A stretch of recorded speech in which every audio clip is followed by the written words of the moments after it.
Selamat datang channel Trading for Better Life. Hari ini IHSG masih naik 0,15% ke angka 7099. Selain video ini kami juga mau upload dan video ini pada jam 8 malam nanti akan menganalisa saham BRIS yang hari ini turun lumayan dalam. Dan di video ini saya cuma analisa satu emiten yang dalam 2 minggu terakhir ini mencoba untuk bangkit dari downtrendnya dan ternyata pengendalinya masih akumulasi di harga bawah. Bagaimana potensi saham ke depannya? Yuk kita coba pelajari analisanya di video ini. Semoga analisa diberikan ini bisa bermanfaat dan membantu teman-teman dalam mengambil keputusan. Untuk teman-teman belum subscribe channel ini, bisa tekan tombol subscribe agar tidak ketinggalan informasi dan analisa saham terbaru akan diupload setiap harinya. Saham pertama akan saya analisa hari ini adalah saham BSD. Saham BSD bisa kita perhatikan setelah sebelumnya sempat bangkit dan rebound dari 900, BSD saat ini masih kesulitan untuk naik di atas garis resisten di 950 dan garis EMA 50. Yang saat ini sekitar 965. Jadi saat ini memang belum sempat menyentuh garis EMA 50, baru mengetes sekitar 950. BSD saat ini terpantau masih gagal break resisten ini. Jadi walaupun hari ini naik 0,54% ke 935, cara candle saat ini masih belum oke. Dan hari Rabu kemarin terpantau masih gagal melewati resistennya. Sehingga cara pergerakan untuk tren jangka menengah BSD trennya saat ini masih bergerak downtrend. Dan hari ini kalau pemberitaan dengan judul kembali beraksi Paraga gulung 16,19 juta saham BSDE di sekitar 927 per lembar saham. Jadi pengendali dari emiten properti Sinarmas Group ini masih melakukan akumulasi di sekitar harga 927,38 per lembar saham. Dan transaksi itu dilakukan pada tanggal 2 Mei kemarin. Jadi jika kita perhatikan berarti di sekitar daerah sini harga akumulasinya, jadi di sekitar daerah support di 900. Jadi cara pergerakan jika kita perhatikan di broker summary, pada kenaikan hari ini asing memang terpantau masuk akumulasi, tapi akumulasi masih kecil. Dan satu minggu terakhir jika kita lihat asing kembali keluar dari saham BSD. Setelah sebelumnya asing terus masuk akumulasi dan BSD mulai bergerak naik. Dan jika kita lihat broker summary, pada kenaikan hari ini terpantau memang masih ada sedikit akumulasi. Jadi dari data yang kita dapat, saya lihat BSD secara pergerakan masih akan sideways. Masih ada potensi saya lihat untuk kembali naik mengetes garis resisten 950 sampai garis EMA 50 di sekitar 965. Tapi untuk teman-teman ingin coba entry, menurut saya paling aman adalah tunggu BSD terkena pullback dulu. Karena secara pergerakan saat ini masih sideways, masih ada potensi untuk kembali mendekati harga 900. Jadi paling aman apabila mau entry, wait and see dulu di sekitar 900 sampai 910. Apabila BSD kembali melemah mencapai target harga ini masih bisa bertanda rebound, baru coba ikut entry untuk target swing di sekitar 950 sampai garis EMA 50. Jadi walaupun hari ini bergerak naik, ingat candle-nya tidak begitu oke, dan walaupun ada akumulasi hari ini juga masih tidak terlalu besar. Jadi tetap saya lihat cara pergerakan minggu ini masih akan sideways dan seperti ini masih akan sulit untuk naik break garis EMA 50. Selanjutnya saya akan coba analisa saham SMRA yang jika kita perhatikan cara pergerakan saat ini juga masih kesulitan untuk naik di atas garis EMA 50. Jadi SMRA juga dalam 2 minggu ini sempat rebound setelah menyentuh sekitar 480 dan sempat naik di atas harga 500. Tapi setelah berhasil break 500 bisa kita lihat SMRA sempat naik mengetes garis EMA 50 tapi tetap ini belum terkonfirmasi break. Jadi walaupun sempat ditutup sekitar 535 dan sempat naik mengetes 540, tapi secara candle ini tetap belum terkonfirmasi break. Dan saat ini bisa kita lihat SMRA masih turun kembali di bawah garis EMA 50 dan sekarang dekat kembali ke harga 500 yang saat ini masih berupa support psikologis untuk saham SMRA. Dan dari data broker summary harus kita perhatikan di sini, walaupun pada perdagangan hari ini tidak naik dan turun, ini terpantau masih ada distribusi.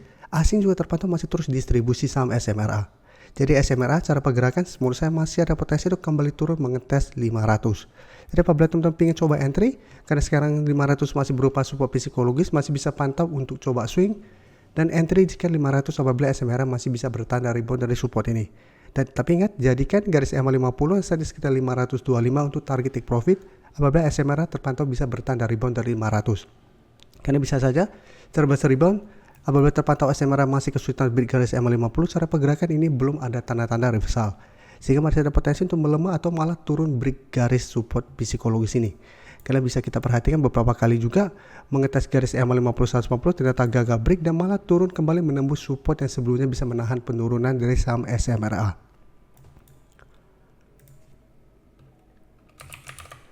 Selanjutnya saham P1 juga bisa kita perhatikan di sini.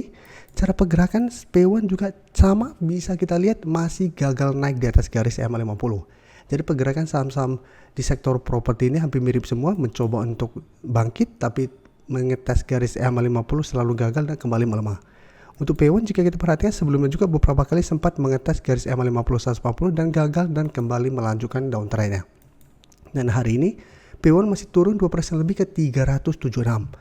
Dan penurunan ini membuat P1 saat ini mencoba untuk menembus support 380. Jadi harus hati-hati.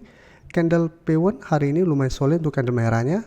Dan jika kita perhatikan broker summary, asing hari ini memang terpantau melakukan sedikit akumulasi, tapi akumulasi masih kecil. Dan di broker summary bisa kita lihat ini masih ada distribusi besar. Jadi untuk P1 saat ini menurut saya masih belum aman secara tren. Walaupun saat ini belum terkonfirmasi break 380, tapi ingat support di 380 saat ini merupakan support yang tidak terlalu kuat, dan candle juga hari ini sangat solid untuk candle merahnya. Jadi saya lihat masih ada potensi P1 untuk lanjut turun menuju target berikutnya atau target penurunan di sekitar 370 minggu ini. Jadi untuk P1 saat ini menurut saya belum layak untuk kita entry karena cara trend ini masih belum oke, belum ada sentimen positif dan terpantau masih ada distribusi. Selanjutnya untuk CTRA bisa kita lihat hampir mirip semua, bisa kita lihat sempat bangkit dari 1100 mencoba untuk break garis EMA50 150, ternyata CTRA juga gagal break. Jadi keempat saham properti ini rata-rata pergerakannya sebelumnya sempat bangkit mencoba untuk rebound atau mencoba untuk bangkit dari downtrendnya, tapi ternyata setelah mengetes garis resistennya masih gagal dan melemah kembali. Untuk CTRA jika kita perhatikan di sini, asing satu minggu terakhir masih distribusi dan hari ini juga ini terpantau masih ada sedikit distribusi. Jadi untuk CTRA juga menurut saya harus hati-hati. Saat ini memang terpantau mencoba untuk bertahan di 1150, tapi karena candle juga saat ini tidak begitu oke, masih candle merah dan tetap masih kesulitan break garis EMA 150 di sekitar 1175. Saya lihat CTRA masih ada potensi untuk kembali turun di bawah 1150 menuju support lebih kuatnya di 1100 dalam satu minggu ke depan. Jadi saat ini juga saya lihat CTRA secara pergerakan masih akan sideways dan ada potensi untuk melemah kembali. Jadi apabila teman-teman ingin coba entry saham CTRA, karena saat ini beberapa kali mengetes 1100 CTRA masih bisa bertanda rebound, masih bisa coba tunggu di sekitar 1100 nih. Jadi tunggu mendekati atau mengetes 1100. Apabila CTRA masih bisa bertanda rebound seperti pada bulan April kemarin, maka masih bisa coba enter untuk swing dengan target di garis EMA 150 dan garis EMA 50 yang saat ini sekitar 1205. Dan untuk teman-teman yang sudah dapat saham CTRA saat ini masih hold, maksudnya masih bisa hold selama harga 1100 tidak tembus. Tapi apabila tembus, hati-hati cara pergerakan CTRA akan lanjut downtrend sehingga pertimbangkan untuk cut loss. Terima kasih telah menonton video ini. Like dan share video ini bila bermanfaat bagi teman-teman, dan support channel ini dengan cara tekan tombol subscribe agar channel ini bisa makin berkembang dan bisa membantu lebih banyak orang lagi. Terima kasih.